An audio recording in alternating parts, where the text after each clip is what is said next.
Hey, it's Jeff here, and MerleFest announced their lineup earlier this week for 2025. Today, I have two people that are part of the team with MerleFest. My name is Lindsay Craven. I'm the artist relations manager, which basically just means that I book the talent for the festival, the bands. Good morning. My name is Wes Whitson. I'm festival director for MerleFest. I've been with the festival since about 2017 and working with Lindsay the majority of that time, and several other, of course, aspects of the festival. But delighted to be here and share things about MerleFest this morning.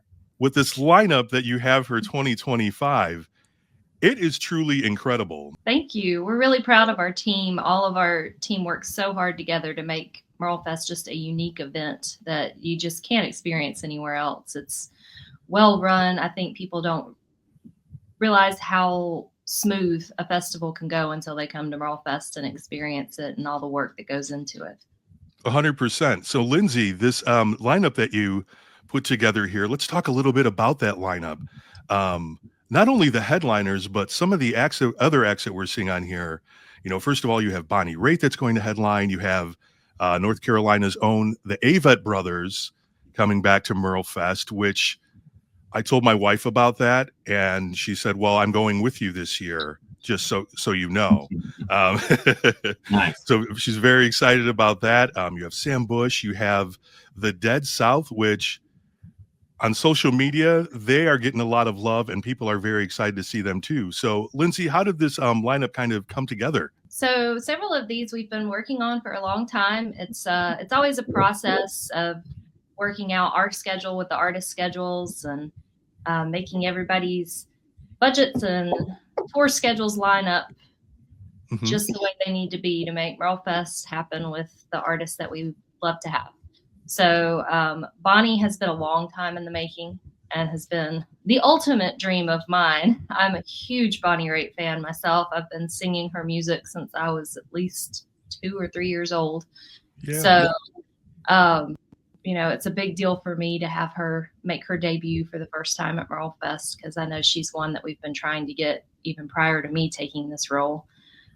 So very excited to get her on the lineup. We always love having the Avett Brothers back.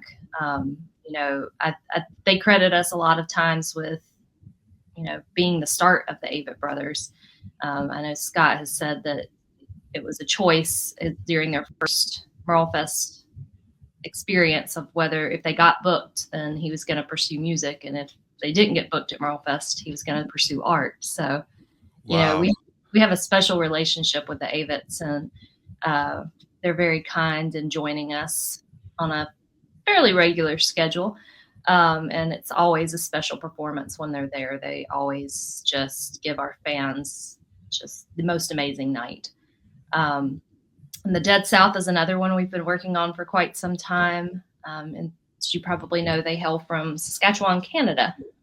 So we have a lot of love for our Canadians at MerleFest. You'll see a lot of Canadian acts as well as several other international acts as well. So they're a lot of fun, you know, kind of more of a newgrass type of a situation. So we like to introduce our audience to all types of new sounds.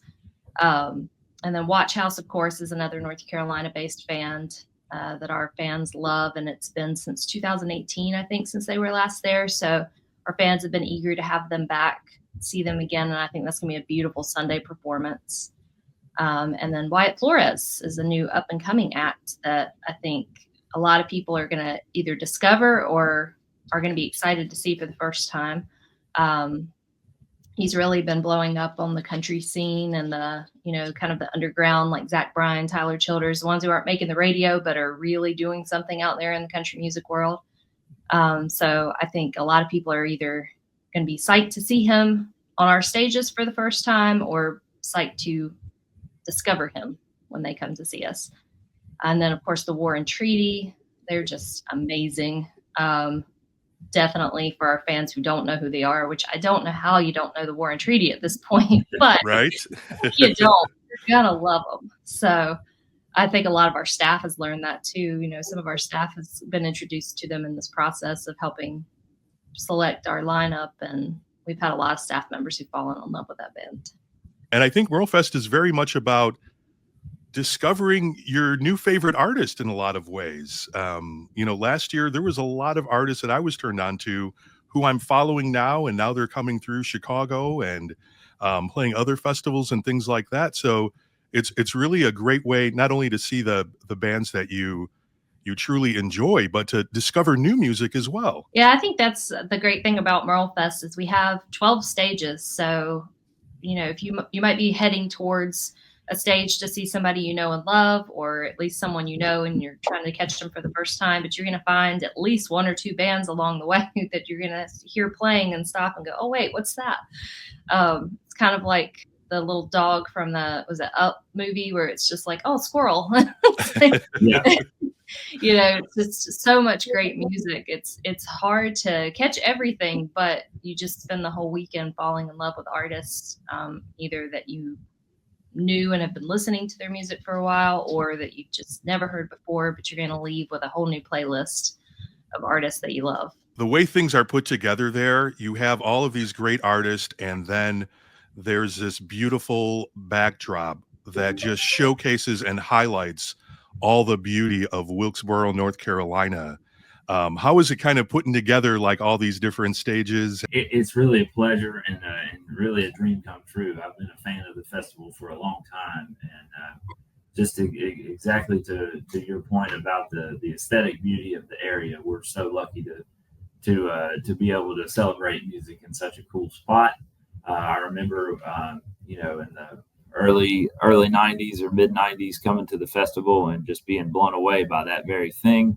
The trees behind the Watson stage there, that our sound engineers, they light that up. Our lighting techs, they do a great job just to accent the natural beauty out there without taking away from it. And that blew me away. Every person that joins our team, usually that's familiar with the festival, they always ask about those lights. They say, "Oh, those lights in the trees, those are awesome."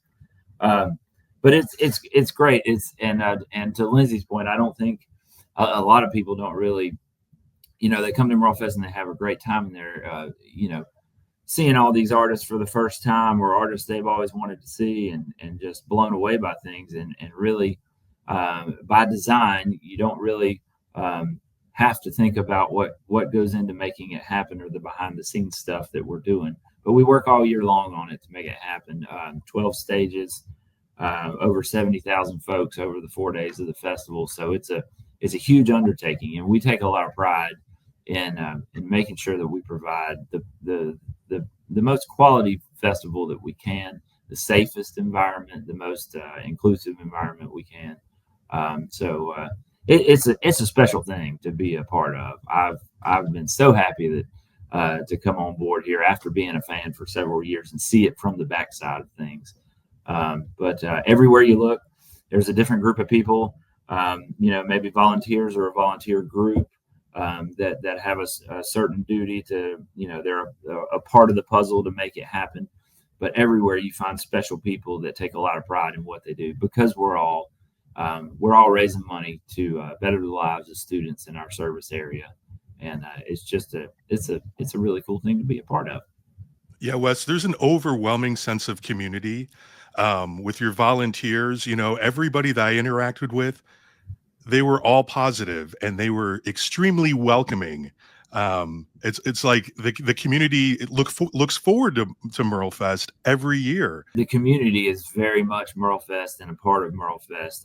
We couldn't do it without the community support that we get. There's over 60 different civic groups, like the Boy Scouts or the Lions Club or what have you, or the Rotary, that are all in there doing their thing. The Rotary runs our merchandise tent,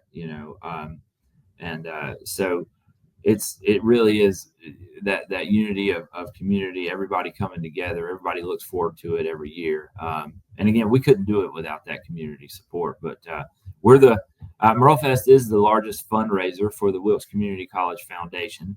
And for those other groups, those civic groups that come and work at the festival raising money for their organizations, it's one of their biggest opportunities to raise money for their organization. So it's really a win-win all the way around. The music and everything, that is really cool. But you have all these groups too. There's a lot of really good food that's there on site, so many different vendors. I found a soap vendor that now I'm ordering soap from this guy every few months and lotions because I can't find anything else like it. Putting together like those different type of vendors and everything too. I mean, that is just like an extra added treat along with this great music. Right. I'm glad you found a good soap vendor at the festival. There's people selling all kinds of stuff. But we've got over 4 rows of shops out there. All of it's on asphalt, so it's highly accessible. But we've got a pretty big staff. Well, not a really big staff. There's a handful of us here that work full time year round, making MerleFest happen. But we've got a site operations manager and a team that helps collect all those applications for those vendors, and we have a vetting process where we try to make sure and bring the best things to our fans, and that goes for food too. We're really this year trying to build back some of our options as far as that goes, making sure we've got vegan and gluten-free items. Really listening to our fans. We do surveys and all kinds of put opportunities out there for feedback, and we really listen to them.